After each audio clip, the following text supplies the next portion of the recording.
Hi ladies, I am back with another live react video and we're going to continue with Cleo and Christian. I do say Chloe a lot, I don't really know why. So if I say Chloe at some point, please don't come for me. I don't know why I keep getting her name mixed up, but anyway, we're gonna look at Cleo and Christian, their very first night together, and see how that went. I did have a sneak peek. I didn't want to, but I couldn't help myself. So I'm mostly going to just jump into my actual thoughts about this. It's not going to be a blind reaction, but let's see what happens in this episode. I may be wanting another drink, but I asked and they cut me off, so that's where we're at, halfway across the Atlantic. So in that clip, for me, Christian is an attention seeker. You know, honestly, there's no reason why you should be cut off on the plane unless you're just a nuisance and no one can give you any more attention. Like, that's a problem. And I think, why is he drinking so much, you know? I mean, he must be nervous, but can't you just like drink, enjoy yourself? Why does it have to be like gulp after gulp after gulp? But anyways. I'm on to my third bloody nose of the flight.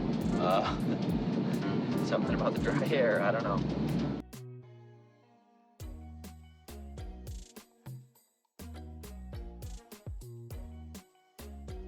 Just keep thinking about Cleo and seeing her for the first time. You know, I mean, it's insane. I'm just really excited. So my first impressions already of Christian, as I've said, is, you know, a bit of an attention seeker. I think, I don't know, for me, men like this that really love attention, they are not the kind of men that I would consider dating, because I feel like a man that wants a lot of attention is probably a very feminine man that wants to be chased. And we already saw their little chat in my first react of theirs, where he said he wants to be chased. As you become feminine and as you get more exposed to masculine men, you understand when feminine men say certain things, what they're, you know, or if they behave a certain way, what the deal actually is. If he likes being at the center of attention in a good or a bad way, like he just likes drama around him and he creates drama, more especially feminine.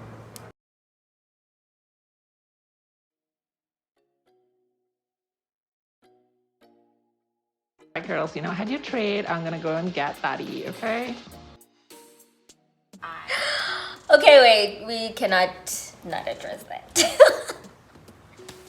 Daddy. So I think it's cute that they have pet names for each other, you know, calling him daddy and stuff like that.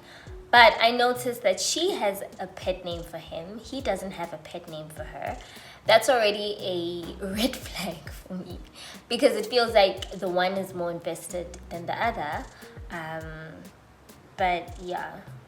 And I don't know, for me, if a man hasn't done significant, you know, whatever in my life, he's not getting a pet name. Like, you have to earn your stripes around here, okay?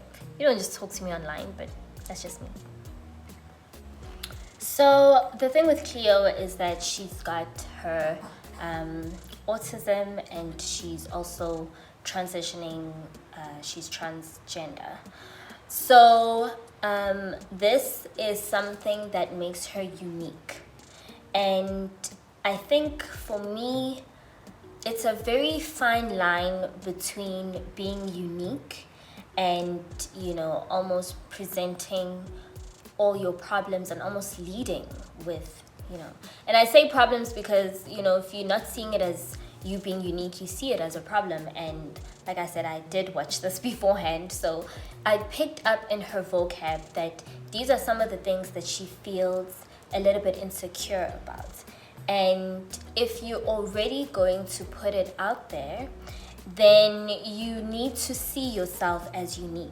There's no point, because then what's the point? You know, there's no point putting something out there, like for example her autism, saying, you know, I'm autistic, but then you feel insecure about it, because then it's just you handing your insecurities over to somebody. Like, why would you do that? But let's carry on. I'm hoping that Christian would want to kiss, but I'm not going to kiss him first. Especially since he is backpedaling when it comes to being openly affectionate in public. So I think I missed another episode, but we're just gonna ride this wave. Okay, so she's hoping for affection, but she is saying she's not gonna go in first. So she's already going to establish that dynamic of being the feminine principal that gets chased and letting him step up and do what he needs to do. I think that's very feminine. I like that. It's this leap of faith. I'm just here praying for the best. I do feel scared that maybe once he does see me, maybe he will see that, you know, he doesn't see me as feminine as he wants me to be, and of course that makes me quite insecure. Like I said, you cannot lead with insecurity. We all have insecurities, okay? We all have insecurities. The point is to deal with your insecurities and work with them as best as you can, but don't lead with them, you know? Don't lead with them. If she's insecure about not being super feminine, she needs to play up other parts of herself that she is secure about, and keep this close to herself and build it up. 1. 2, when you lead with your insecurity, that's what leads you to eventually chase. She may not go in for the first kiss, but as we've seen, there are other aspects where he's now running and she's chasing energetically, you know, because she's already leading with insecurity, which means, you know, she thinks he's better than her. Don't start there, because the dynamic you're going to set up is just going to be horrible for you.